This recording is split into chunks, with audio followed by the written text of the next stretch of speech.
আসসালামু আলাইকুম। স্ক্রিনে একটা পিঠা দেখতে পাচ্ছেন না? এটাই আমাদের ফেনীর ঐতিহ্যবাহী তেলে পিঠা। এটা ফেনী নোয়াখালীতে বেশি চলে। আমরা ফেনীর মানুষরা এই পিঠাগুলো আগে একসময় বেশি খেতাম। শহরে আসার পরে ভুলেই গেছি। তো আজকে সেই রেসিপিটাই আপনাদের সাথে সহজ করে শেয়ার করব। তো চলুন তাহলে শেয়ার করা যাক। আগের দিনে বেঁচে যাওয়া ভাত দিয়ে এত সুন্দর একটা পিঠা তৈরি করা যায় ভাবতেই পারবেন না। আমার আগের দিনে কিছু ভাত বেঁচে গেছিল, তো ওগুলোকে আমি একটা শিলপাটার সাহায্যে বেটে নিয়েছিলাম। বেটে নিয়ে একটা যে মেজারমেন্ট কাপের সাহায্যে আমি 1 কাপ আটার সাথে হাফ কাপ চালের গুঁড়ি অ্যাড করেছি।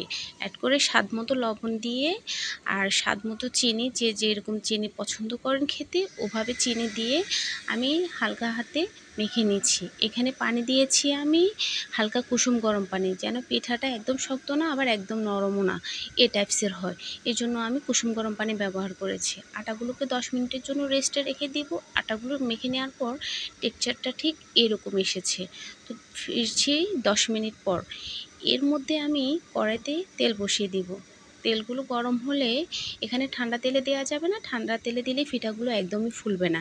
তেলগুলো গরম হয়ে আসলে পিঠাগুলো খুব লম্বালম্বি শেপে দেওয়ার চেষ্টা করতেছিলাম, কারণ আগের মানুষগুলো তেলে পিঠা ভাজতো খুব লম্বালম্বিভাবে। তাই আমিও আজকে লম্বালম্বিভাবেই ভেজে নিব। তো লম্বালম্বি করে আমি পিঠাগুলোকে ভেজে নিচ্ছি। একদম লাল লাল হয়ে আসলে নামিয়ে নিব।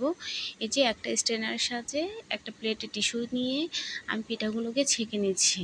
আর এই যে রেডি টু সার্ভ, আমার পিঠা একদম রেডি। দেখতেই পাচ্ছেন কতটা লোভনীয় আর ইয়াম্মি হয়েছে। ভিতরে কিন্তু খুব মজা হয়েছে। তো আজকের ভিডিওটা এ পর্যন্ত। ভালো লাগলে অবশ্যই লাইক কমেন্ট করে পাশে থাকবেন। আল্লাহ হাফেজ।